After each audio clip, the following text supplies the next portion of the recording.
അപ്പോൾ അണ്ടർ 500 റേഞ്ചിലെ കുറച്ചും കൂടെ മെറ്റേണിറ്റി ഡ്രസ്സസ് നമുക്ക് പരിചയപ്പെട്ടാലോ. ഞാൻ മുന്നേ ഒരു വീഡിയോ അപ്ലോഡ് ചെയ്തിട്ടുണ്ടായിരുന്നു മെറ്റേണിറ്റി ഡ്രസ്സിൻ്റെ തന്നെ കുറച്ച് എൻ്റെ കളക്ഷൻസ്, ഞാൻ വാങ്ങിച്ച കുറച്ച് കളക്ഷൻസ് നിങ്ങൾക്ക് കാണിച്ചു തരുന്നൊരു വീഡിയോ ഞാൻ മുന്നേ അപ്ലോഡ് ചെയ്തിട്ടുണ്ടായിരുന്നു. അപ്പോൾ അതിന് അത്യാവശ്യം വ്യൂസും റിയാക്ഷൻസും ഒക്കെ കിട്ടിയുണ്ടെങ്കിൽ വെച്ച് നോക്കിയാൽ ഒന്നും കൂടെ അതിൻ്റെ പാർട്ട് 2 ആയിട്ട് വേറെയും കുറച്ച് കളക്ഷൻസ് നിങ്ങൾക്ക് കാണിച്ചു തരാമെന്ന്. ഇപ്പോൾ എല്ലാവരുടെയും ഒരു എന്താ പറയുക, ഒരു ഡ്രീം ആയിരിക്കും. നമ്മളിപ്പോൾ ഓൾറെഡി ഡെലിവറി ഒക്കെ കഴിഞ്ഞ് ഇങ്ങനെ ഇരിക്കുന്ന സമയത്ത് കണ്ണാടിയിൽ പോലും നോക്കാൻ പറ്റാതിരിക്കുന്ന ആ സമയത്തായിരിക്കുമല്ലോ നമുക്ക് ഡ്രസ്സും കൂടെ ആ രീതിക്ക് അല്ലെങ്കിൽ ഒരു ബോറായിരിക്കില്ല നമ്മൾ കാണാൻ. അപ്പം നമുക്ക് കുറച്ചും കൂടെ അട്രാക്റ്റീവ് ആയിട്ടുള്ള അല്ലെങ്കിൽ അഫോർഡബിൾ പ്രൈസിൽ കുറച്ച് നല്ല ഡ്രസ്സസ് കിട്ടുകയാണെങ്കിൽ അത് നല്ലൊരു കാര്യമല്ലേ. അപ്പോൾ ഞാൻ മീഷോന്നാണ് കേട്ടോ പർച്ചേസ് ചെയ്തിരിക്കുന്നത്. നമുക്ക് മീഷോന്ന് അത്യാവശ്യം നല്ല വിലക്കുറവിന് തന്നെ ക്വാളിറ്റിയുള്ള പ്രൊഡക്ട്സ് നമുക്ക് മീഷോ തരുന്നുണ്ട്. അപ്പോൾ അതിൽ കുറച്ച് പ്രൊഡക്ട്സ് ഞാൻ നോക്കി, പിന്നെ ഇതൊക്കെ എല്ലാം നോക്കി അത്യാവശ്യം കുഴപ്പമില്ലാന്ന് എനിക്ക് തോന്നിയ കുറച്ച് പ്രൊഡക്ട്സാണ് ഞാൻ നിങ്ങളെ കാണിക്കാൻ വേണ്ടി പോകുന്നത്. അപ്പോൾ എന്തായാലും നമുക്ക് വീഡിയോയിലേക്ക് കിടക്കുന്നതിന് മുന്നേ എൻ്റെ വീഡിയോ ആദ്യമായിട്ട് ആരെങ്കിലും കാണുന്നുണ്ടെങ്കിൽ സബ്സ്ക്രൈബ് ചെയ്യുക, ലൈക്ക് ചെയ്യുക. ഓക്കെ, അതിൽ ഞാൻ ആദ്യം കാണിക്കാൻ പോകുന്നത് ഈ ഒരു ഇതാണ്. ഇതൊരു ബ്ലാക്ക് കളറിലുള്ള മെറ്റീരിയലാണ് കേട്ടോ. ഇത് ആക്ച്വലി ഇതിൻ്റെ ഫാബ്രിക് വരുന്നത് റയോൺ ആണ്. ഞാനെല്ലാം നോക്കിയപ്പോൾ റയോൺ മെറ്റീരിയൽ എന്നാണ് കണ്ടിട്ടുണ്ടായിരുന്നത്, ഫാബ്രിക് കണ്ടിട്ടുണ്ടായിരുന്നത്. ഓക്കെ, കണ്ടില്ലേ, അത്യാവശ്യം എക്സാക്ട്ലി നമ്മൾ ആ ഒരു ഫോട്ടോയിൽ കാണുന്ന പോലത്തെ ആ സെയിം സാധനം തന്നെയാണ് നമുക്ക് കിട്ടിയിരിക്കുന്നത്. ഓക്കെ, ബ്ലാക്ക് കളറിൽ അത്യാവശ്യം നല്ല ക്വാളിറ്റിയോടെയുള്ള എംബ്രോയ്ഡറി വർക്കാണ് ഇതിൻ്റെ ഫ്രണ്ട് പോർഷൻ വരുന്നത്. റൗണ്ട് നെക്കാണ്. അതേപോലെ തന്നെ നെക്കിൻ്റെ സൈഡിലും നമുക്ക് അത്യാവശ്യം നല്ല ചെറിയൊരു എംബ്രോയ്ഡറി വർക്ക് ഉണ്ട്. അതേപോലെ തന്നെ ഇതിൻ്റെ സിബ് വരുന്നത് രണ്ട് സൈഡിലുമായിട്ടാണ്, രണ്ട് സൈഡിൽ ലോങ് ആയിട്ടാണ് ഇതിൻ്റെ രണ്ട് സിബ് വരുന്നത്. ഇതിൻ്റെ രണ്ട് സൈഡിലും ഓപ്പൺ ഇല്ല, അതായത് അനാർക്കലി പോലെയാണ് ഇതിൻ്റെ ടോപ്പ് വന്നിട്ടുള്ളത്. അധികം ട്രാൻസ്പെറൻ്റ് അല്ലാത്തതുകൊണ്ട് തന്നെ നമുക്ക് ഇത് വീട്ടിൽ നിന്ന് ഇടുന്ന പേർപ്പസിനാണെങ്കിൽ പാൻറ്റിൻ്റെ ആവശ്യമില്ല. ഇനി നമ്മൾ പുറത്ത് പോകുമ്പോൾ ഇടുന്ന പേർപ്പസിന് വേണ്ടിയിട്ടാണ് യൂസ് ചെയ്യുന്നതെങ്കിൽ ഏത് കളർ പാൻറ്റും ഇതിൻ്റെ കൂടെ പോകും. എനിക്ക് തോന്നുന്നു കുറച്ചുകൂടെ മാച്ചായിട്ട് വരിക ക്രീം കളർ അല്ലെങ്കിൽ ആ ഒരു ഗ്രീൻ കളറൊക്കെ ആണല്ലോ എംബ്രോയ്ഡറി വർക്ക് വരുന്നത്. അതേപോലത്തെ ടൈപ്പ് പാൻറ്റോ അല്ലെങ്കിൽ എന്തിന് ബ്ലാക്ക് തന്നെ നമുക്ക് ഇതിൻ്റെ കൂടെ പെയർ ചെയ്യാവുന്നതാണ്. ഓൺലൈനിൽ നിന്ന് വാങ്ങിക്കുന്നതുകൊണ്ട് തന്നെ ഞാൻ വിചാരിച്ചു വല്ല ഡ്യൂപ്പങ്ങാനായിരിക്കും വരുന്നുണ്ടാവുകയെന്ന്. കാരണം ഫോട്ടോയിൽ കണ്ടതുപോലെ ആയിരിക്കില്ലല്ലോ നമുക്ക് ചിലപ്പോൾ ഡെലിവേർഡ് ആവുന്നത്. പക്ഷേ ഇത് ഫോട്ടോയിൽ കണ്ട സെയിം എക്സാക്ട്ലി എങ്ങനെയാണോ അതേപോലെ തന്നെയാണ് ഇരിക്കുന്നത്. പിന്നെ ഇതിൻ്റെ രണ്ട് സൈഡിലായിട്ട് സിബ് വരുന്നതുകൊണ്ട് തന്നെ നമുക്ക് ഫീഡിങ് പേർപ്പസിന് വേണ്ടിയിട്ട് ഭയങ്കര ഈസി ആയിരിക്കും ചെയ്യും.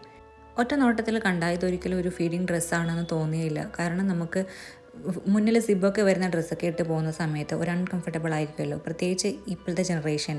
ഇങ്ങനത്തെ ആൾക്കാർക്കൊക്കെ സൈഡ് സിബ് ഇങ്ങനെ ഹൈഡ് ചെയ്ത ടൈപ്പ് കാണുന്ന സമയത്ത് നമുക്ക് ഇടാനും ഒരു കോൺഫിഡൻസ് ആയിരിക്കും. സത്യം പറഞ്ഞാൽ എനിക്ക് ഈ ഒരു കുർത്ത നന്നായിട്ട് ഇഷ്ടമായിട്ടോ. ഒന്നാമത് എനിക്ക് ബ്ലാക്ക് കളർ എന്ന് പറയുന്നത് ഭയങ്കര ഇഷ്ടമുള്ളൊരു കളറാണ്. ചൂസ് ചെയ്യാൻ വേണ്ടി ഡ്രസ്സൊക്കെ എടുക്കാൻ വേണ്ടിയിട്ട് ഇഷ്ടമുള്ളൊരു കളറാണ് ബ്ലാക്ക് കളർ. ഇത്രയും ലെങ്ത്താണ് കേട്ടോ ഇതിന് വരുന്നത്. എക്സാക്ട്ലി പറയുകയാണെങ്കിൽ ആ മുട്ടിൻ്റെ താഴെ വരെ കാണും. ഇപ്പോൾ എനിക്ക് കുറച്ച് വയറൊക്കെ ഉള്ളതുകൊണ്ട് കുറച്ചും കൂടി ചെറുതായിട്ടായിരിക്കും ഇതിൻ്റെ ലെങ്ത്ത് കാണുന്നുണ്ടാവുക. പക്ഷേ മുട്ടിൻ്റെ താഴെ വരെ നമുക്ക് ഇതിൻ്റെ ലെങ്ത്ത് ഉണ്ട്. പിന്നെ ഞാൻ പറഞ്ഞല്ലോ അത്യാവശ്യം ഫ്ലോറൽ ടൈപ്പ് തന്നെയാണിത്. നന്നായിട്ട് അവിടെ സ്പേസും കാര്യങ്ങളൊക്കെ ഉണ്ട്. ഇനി രണ്ടാമത്തെയാണ് ഈ ഒരു മെറ്റീരിയൽ. ഇതും ഞാൻ എല്ലാ പ്രൊഡക്റ്റും ഞാൻ ഓൾറെഡി പൊട്ടിച്ച് വെച്ചതാണ് ക്യൂരിയോസിറ്റിയാണ്. അപ്പോൾ ഇത് ഒരു വയലറ്റിൽ വൈറ്റ് കളർ പ്രിൻ്റ് വരുന്ന ഒരു ടൈപ്പ്. നമുക്ക് ബാക്കിൽ ഇങ്ങനെ ഇത് ടൈ ചെയ്ത് വെക്കാം. വേണമെങ്കിൽ ഷേപ്പ് കുറച്ച് ലൂസാണ് എന്ന് തോന്നുകയാണെങ്കിൽ നമുക്ക് ടൈ ഒക്കെ ചെയ്ത് വെക്കാം. അതേപോലെ തന്നെ കോളർ വരുന്നുണ്ട് ഇതിന്. മുന്നിൽ ഇതിങ്ങനെ ബീഡ്സ് വെച്ചിട്ട് ഇതുണ്ട്. പക്ഷെ കുറച്ച് ട്രാൻസ്പെറൻ്റ് ആണോ എന്ന് എനിക്ക് ഡൗട്ട് ഉണ്ടോ. കുഴപ്പമില്ല. ഒരു 300 സംതിങ് ആ ഒരു റേഞ്ചിലാണ് ഇതിൻ്റെ റേറ്റ് വന്നിട്ടുണ്ടായിരുന്നത്. ഓർഡർ ചെയ്യുന്ന സമയത്ത് ഇത് അബദ്ധമായി പോവോ എന്ന് ഡൗട്ടുള്ള ഒരു മെറ്റീരിയലായിരുന്നു കേട്ടോ ഇത്. പക്ഷേ ഇട്ട് കഴിഞ്ഞപ്പോഴാണ് സത്യം പറഞ്ഞാൽ അതിൻ്റെ ബ്യൂട്ടി എനിക്ക് മനസ്സിലായത്. ഞാനെടുത്ത ഈ എല്ലാ ഡ്രസ്സിൻ്റെ പ്രത്യേകത എന്താണെന്ന് വെച്ചാൽ നമ്മുടെ സിബ് ഉണ്ടല്ലോ, ഈ രണ്ട് സൈഡിലും കാണുന്ന സിബ്, അത് അത്ര പെട്ടെന്ന് വിസിബിൾ അല്ല. അതുകൊണ്ട് തന്നെ ഇതൊരു മെറ്റേണിറ്റി ഡ്രസ്സാണോ എന്ന് ചോദിച്ചാൽ അങ്ങനെ പെട്ടെന്ന് സിബുള്ള ടൈപ്പ് മെറ്റേണിറ്റി ഡ്രസ്സാണ് എന്ന് ആർക്കും കണ്ടാൽ മനസ്സിലാവത്തുമില്ല. ബാക്കിൽ ഇതേപോലെ ടൈ ചെയ്ത് വെക്കാൻ വേണ്ടിയിട്ട് നമുക്കൊരു സംവിധാനം ഉണ്ട് കേട്ടോ. കാരണം നമുക്ക് സൈസ് വലുതാണെങ്കിലും ഇനി പേടിക്കേണ്ട, നമുക്ക് നമ്മുടെ അതേ സൈസിന് വേണ്ടിയിട്ട് ഇങ്ങനെ കെട്ടി വെക്കാനും കൂടെ പറ്റും. മീഷോയിൽ ഇതിന് ഞാൻ വാങ്ങിക്കുന്ന സമയത്ത് 4.2 റേറ്റിംഗ് ആയിരുന്നു ഉണ്ടായിരുന്നത്. അതേപോലെ ആ ബ്ലാക്ക് ഡ്രസ്സിൽ ഞാൻ മുന്നേ കാണിച്ചത് അതിന് 4.1 റേറ്റിംഗ് ഉണ്ടായിരുന്നു കേട്ടോ ഞാൻ വാങ്ങിക്കുന്ന സമയത്ത്. എനിക്ക് ഈ ഡ്രസ്സ് ആദ്യം അൺബോക്സ് ചെയ്യുന്ന സമയത്ത് ഈ ഒരു പ്രിൻറ്റും കാര്യങ്ങളും ഒക്കെ എനിക്ക് മാച്ച് ആവുമോ എന്നൊരു ഡൗട്ട് ഉണ്ടായിരുന്നു. പക്ഷേ ഇട്ട് കഴിഞ്ഞ സമയത്താണ് എനിക്ക് അഴിക്കാനേ തോന്നുന്നുണ്ടായിരുന്നില്ല. കാരണം അത്രയും നല്ല ക്വാളിറ്റിയും ലെങ്ത്തും ഒക്കെ ഉണ്ടായിരുന്നു ഈ ഒരു കുർത്തയ്ക്ക്. ഞാനെല്ലാം ലാർജ് സൈസിലാണ് കേട്ടോ വാങ്ങിച്ചിരിക്കുന്നത്. ഇപ്പോൾ കണ്ടതും നേരത്തെ കണ്ടതും എല്ലാം ഇനിയിപ്പോൾ കാണുന്നതും മുന്നേ വാങ്ങിച്ച മെറ്റേണിറ്റി ഡ്രസ്സും എല്ലാം ലാർജ് ആയിരുന്നു എൻ്റെ സൈസ്. ലാർജ് വാങ്ങിക്കാറുള്ളതെങ്കിലും എനിക്ക് ചിലതൊക്കെ ലൂസ് ആയിട്ട് വരാറുണ്ടായിരുന്നു. പക്ഷേ ഇത് എക്സാക്റ്റ് കറക്റ്റായിട്ടുള്ള സൈസാണ് എനിക്ക് കിട്ടിയിട്ടുള്ളത്. ഇത് നേരത്തെ കണ്ട ബ്ലാക്ക് ഡ്രസ്സിനെ വെച്ച് കമ്പയർ ചെയ്യുമ്പോൾ എനിക്കൊരു മെറിറ്റായിട്ട് തോന്നിയത് ഇതിന് അത്യാവശ്യം നല്ലോണം ലെങ്ത് ഉണ്ട്. പാൻറ്റിൻ്റെ ആവശ്യം നമുക്കില്ല. പുറത്തേക്ക് പോകുമ്പോൾ ഇടുകയാണെങ്കിലും നമുക്ക് പാൻറ്റിൻ്റെ ആവശ്യമില്ല എന്നാണ് ഞാൻ മനസ്സിലാക്കിയത് ഇതിന്. പിന്നെ മൂന്നാമത്തെ ഈ ഒരു പ്രൊഡക്റ്റാണ്. ഇതും 300 സംതിങ് ആ റേഞ്ച് തന്നെയായിരുന്നു വന്നിട്ടുണ്ടായിരുന്നത്. റയോൺ ആണ് മെറ്റീരിയൽ. ഞാൻ നേരത്തെ കാണിച്ച മെറ്റീരിയലും റയോൺ തന്നെയാണ്. ഇതും റയോൺ എന്നാണ് ഫാബ്രിക് കാണിക്കുന്നുണ്ടായത്. ഓക്കെ, ഇതാണ് സംഭവം. കുറച്ച് പൂക്കളും കൈകളൊക്കെ ആയിട്ടുള്ള ഒരു ഡ്രസ്സാണ്. ഇതിൻ്റെ ഇവിടെയാണ് കേട്ടോ, സെൻറ്ററിലാണ് ഇതിന് സിബ് വരുന്നത്. കണ്ടല്ലേ, മറ്റേതൊക്കെ 2 സൈഡിലായിട്ടായിരുന്നു സിബ്, ഇത് സെൻറ്ററിലായിട്ടാണ് ഇതിന് സിബ് വരുന്നത്. ഈ ഒരു കുർത്ത ടൈപ്പ് ടോപ്പിന് ഫ്രണ്ട് സൈഡിൽ ഒറ്റ സിബ്ബായിട്ടാണ് കേട്ടോ വരുന്നത്. നമ്മൾ നേരത്തെ കണ്ടതിനൊക്കെ 2 സിബ് 2 സൈഡിലായിട്ടായിരുന്നു. പക്ഷേ അതിൽ നിന്ന് വ്യത്യസ്തമായിട്ട് ഇതിൽ ഫ്രണ്ടിലാണ് സിബ് വരുന്നത്. അത് ഞാൻ ചെറുതായിട്ടൊന്ന് തുമ്മിയതാണ്, ആരും വിഷമിക്കേണ്ട. ഇതും ഞാൻ ചൂസ് ചെയ്തിട്ടുണ്ടായിരുന്നത് ലാർജ് സൈസ് തന്നെയാണ്. പക്ഷേ ഇത് എനിക്ക് നല്ല ലൂസായിരുന്നു. വയറുണ്ടായിരുന്നിട്ട് പോലും അധികം അവിടെ ആ ഒരു സൈഡിലായാലും അല്ലെ കൈയിൻ്റെ സൈഡിലായാലും ഒക്കെ എനിക്ക് അത്യാവശ്യം ലൂസായിരുന്നു വന്നിട്ടുണ്ടായിരുന്നത്. ഇനി ഇത് എടുക്കാൻ ആഗ്രഹിക്കുന്ന ആൾക്കാരാണെങ്കിൽ ഒരു സൈസ് കുറച്ച് ചെറുതെടുത്താൽ മതി. ഇപ്പോൾ ലാർജാണ് വേണ്ടതെങ്കിൽ മീഡിയം എടുത്താൽ മതി.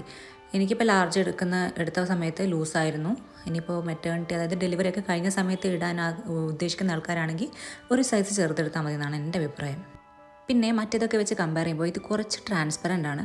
പാൻറ് ഇല്ലാതെ നമുക്ക് ഇടാൻ പറ്റുമോ എന്നെനിക്ക് ഡൗട്ടാണ്. ഇതിന് മീഷോയിൽ 3.7 ആയിരുന്നു റേറ്റിംഗ് വന്നിട്ടുണ്ടായിരുന്നത്. അതുകൊണ്ട് തന്നെ അത്ര ഒരു ക്വാളിറ്റി നിങ്ങൾ പ്രതീക്ഷിക്കേണ്ട ആവശ്യമുള്ളൂ. പക്ഷേ ഇട്ട സമയത്ത് കളറും കാര്യങ്ങളും ഒക്കെ എനിക്ക് ഇഷ്ടമായി. കുറച്ചും കൂടെ ലെങ്ത്ത് വേണം എന്ന് എനിക്ക് തോന്നിയിട്ടുണ്ടായിരുന്നു. ഇത് തീരെ ലെങ്ത്ത് കുറവാണ്. നമ്മുടെ ബ്ലാക്ക് കളറിൻ്റെ ആ ഒരു ഡ്രസ്സില്ലേ, അതിന് അത്യാവശ്യം ലെങ്ത്ത് ഉള്ളതായിട്ട് എനിക്ക് തോന്നിയിട്ടുണ്ടായിരുന്നു. പക്ഷേ ഇത് തീരെയും ലെങ്ത് ഇല്ലാത്ത പോലെ ഒരു ഫീലായിരുന്നു എനിക്ക്. പക്ഷേ ഇത്ര ലെങ്ത്ത് മാത്രമേ വേണ്ടൂ എന്ന് ആഗ്രഹിക്കുന്ന ആൾക്കാരാണെങ്കിൽ ഇത് അവർക്ക് ഓക്കെയാണ്. പക്ഷേ കുറച്ചൊരു ട്രാൻസ്പെറൻ്റ് ആണ്. അത് നിങ്ങൾ നോക്കിയിട്ടൊക്കെ വാങ്ങിക്കുക. ഇതും റയോൺ തന്നെയാണ് മെറ്റീരിയൽ വന്നിട്ടുള്ളത്. പിന്നെ അല്ലാതെ വെച്ച് നോക്കുന്ന സമയത്ത് ഇതിൻ്റെ പ്രിൻറ്റും അതേപോലെ തന്നെ കളറും കാര്യങ്ങളൊക്കെ എനിക്ക് ഇഷ്ടപ്പെട്ടു. ബാക്കിയൊക്കെ ഓക്കെയാണ്. ഇതാണ് എനിക്ക് ഏറ്റവും ഇഷ്ടപ്പെട്ട എൻ്റെ ഫേവറേറ്റ് എന്ന് വേണമെങ്കിൽ പറയാം. ഇതിന് 400 സംതിങ് ആണ് ഇതിൻ്റെ റേറ്റ് വന്നിട്ടുണ്ടായിരുന്നു ഞാൻ വാങ്ങിക്കുന്ന സമയത്ത്. പക്ഷേ ഫാബ്രിക് അതിൽ കൊടുത്തിട്ടുണ്ടായിരുന്നത് കോട്ടൺ എന്നാണ്. പക്ഷേ ഇത് കോട്ടൺ അല്ല. ഇത് ഒരു ബനിയൻ ടൈപ്പ് എന്ന് പറയില്ലേ, ബനിയൻ, അത് സ്ട്രെച്ചബിളാണ്, ബനിയനാണിത് സംഭവം. ഇവിടെ ഇങ്ങനെയാണ് ഫീഡിങ്. സിബല്ല, സിബിന് പകരം നമുക്ക് ഇതുവഴി ഇങ്ങനെ ഫീഡ് ചെയ്യാം. അങ്ങനത്തെ ടൈപ്പ് ഒരു ഡ്രസ്സാണ്. പിന്നെ ഒരു ഒരു കൊറിയൻ ടച്ചൊക്കെ കാണുന്ന സമയത്ത് എനിക്ക് അത്യാവശ്യം ഇഷ്ടമായി. നല്ല ക്വാളിറ്റി നന്നായിട്ടുണ്ട് കേട്ടോ, നല്ല കട്ടിയുണ്ട് ഇതിന്. നല്ലൊരു പ്രൊഡക്റ്റാണ്. ഇതിന് പോക്കറ്റുണ്ട്, ഞാൻ ഇപ്പോഴാണ് കണ്ടത്. നല്ലൊരു സോഫ്റ്റ് മെറ്റീരിയലാണിത്. ഈ ഒരു സാധനമാണ് മക്കളെ ഞാൻ വാങ്ങിച്ചതിൽ എനിക്ക് ഏറ്റവും കൂടുതൽ ഇഷ്ടപ്പെട്ട മെറ്റേണിറ്റി ഡ്രസ്സ്. നമ്മുടെ കൊറിയക്കാരൊക്കെ ഇടുന്ന പോലത്തെ ഒരു ടൈപ്പ് സാധനം പോലെയായിരുന്നു ഫസ്റ്റ് ഞാൻ ഇട്ട സമയത്ത് എനിക്ക് തോന്നിയത്. പിന്നെ വേറെ അട്രാക്റ്റീവ് ആയിട്ടുള്ളൊരു കാര്യം, ഇതിന് പോക്കറ്റുണ്ട്. എനിക്ക് പോക്കറ്റുള്ള ഡ്രസ്സസ് ഭയങ്കര ഇഷ്ടമാണ്. പിന്നെ ഇതിൻ്റെ വേറൊരു പ്രത്യേകത എന്താണെന്ന് വെച്ചാൽ ഇത് സിബ്ലെസ് ആണ്. ഇതിന് 2 സൈഡിലും സിബില്ല, എവിടെയും സിബില്ല. അതിന് പകരം നമുക്ക് കാണുന്ന ഫ്രണ്ട് പോർഷൻ പൊക്കി കഴിഞ്ഞാൽ നമുക്ക് ഫീഡ് ചെയ്യാവുന്നതാണ്. അത് ഭയങ്കര ഈസി ആയിട്ടും കംഫർട്ടബിളും ആയിട്ട് ഉള്ളതുപോലെ എനിക്ക് തോന്നി. പിന്നെ ഇതിൻ്റെ കോട്ടൺ മെറ്റീരിയൽ എന്നായിരുന്നു മീഷോയിൽ ഞാനതിൻ്റെ ഡിസ്ക്രിപ്ഷനിൽ കണ്ടിട്ടുണ്ടായിരുന്നത്. പക്ഷേ ഇതൊരിക്കലും കോട്ടൺ അല്ല, ഒരു ബനിയൻ ടൈപ്പാണ്, സ്ട്രെച്ചബിൾ ആണിത്. പ്യുവർ കോട്ടൺ ആയിട്ട് എനിക്ക് തോന്നിയിട്ടില്ല. പക്ഷേ ഇതിൻ്റെ പ്രിൻറ്റും കാര്യങ്ങളും കളറും ഒക്കെ എനിക്ക് സത്യം പറഞ്ഞാൽ ഇട്ടിട്ട് അയക്കാൻ പോലും തോന്നാത്ത രീതിയിൽ ഇഷ്ടപ്പെട്ട ഒരു ഡ്രസ്സാണിത്. ഇനിയിപ്പോൾ നിങ്ങൾക്ക് സൈസ് ചെറുതാണ് അല്ല സൈസ് വലുതാണ് എന്നുണ്ടെങ്കിൽ നിങ്ങൾക്ക് ഇങ്ങനെ ടൈ ചെയ്ത് അതിനെ നമുക്ക് വേണ്ട രീതിക്ക് ഷേപ്പാക്കി വെക്കാനും ടൈ ചെയ്ത് വെക്കാനൊക്കെ പറ്റും കേട്ടോ. ഇതിന് പാൻറ്റിൻ്റെ ആവശ്യമില്ല. ഇതിന് ഇങ്ങനെ തന്നെ ഇടുന്നൊരു ഡ്രസ്സായിട്ടാണ് എനിക്ക് തോന്നിയിട്ടുള്ളത്. കാരണം അത്യാവശ്യം നല്ല ലെങ്ത് ഉണ്ട്. നമുക്ക് വീട്ടിൽ നിന്നായാലും എവിടെ പുറത്ത് പോകുന്ന ഹോസ്പിറ്റലിലൊക്കെ പോകുന്ന സമയത്താണെങ്കിലും യൂസ് ചെയ്യാം. ഞാൻ റെക്കമെൻഡ് ചെയ്യുന്നത് ഈ ഒരൊറ്റ സാധനം നിങ്ങൾ വാങ്ങിച്ചോ. ഇത് അടിപൊളിയാണ് ഗൈസ്. അപ്പോൾ ഈ ഒരു 1 2 3 4 4 മെറ്റേണിറ്റി ഡ്രസ്സസിൻ്റെ ലിങ്ക് ഞാൻ എൻ്റെ ഡിസ്ക്രിപ്ഷൻ ബോക്സിൽ കൊടുത്തേക്കാം. ആർക്കെങ്കിലും വാങ്ങിക്കാൻ ആഗ്രഹം ഉണ്ടെങ്കിൽ അതിൽ ടച്ച് ചെയ്താൽ മതി. ഡയറക്റ്റ് അതിലേക്ക് പോയിക്കോളും. നിങ്ങൾക്ക് വേണ്ട സൈസും കാര്യങ്ങളും സെലക്ട് ചെയ്തിട്ട് എല്ലാം ഓക്കെ ആണെങ്കിൽ മാത്രം നിങ്ങൾക്ക് ഇഷ്ടപ്പെട്ടെങ്കിൽ വാങ്ങിക്കാം. ഓക്കെ, അപ്പോൾ എത്രയ്ക്കുള്ളൂ ഇന്നത്തെ ഒരു വീഡിയോയിൽ. ഇനി ഇൻട്രസ്റ്റിംഗ് ആയിട്ടുള്ള വേറൊരു വീഡിയോയിൽ കാണുമ്പോഴേക്കും ബൈ.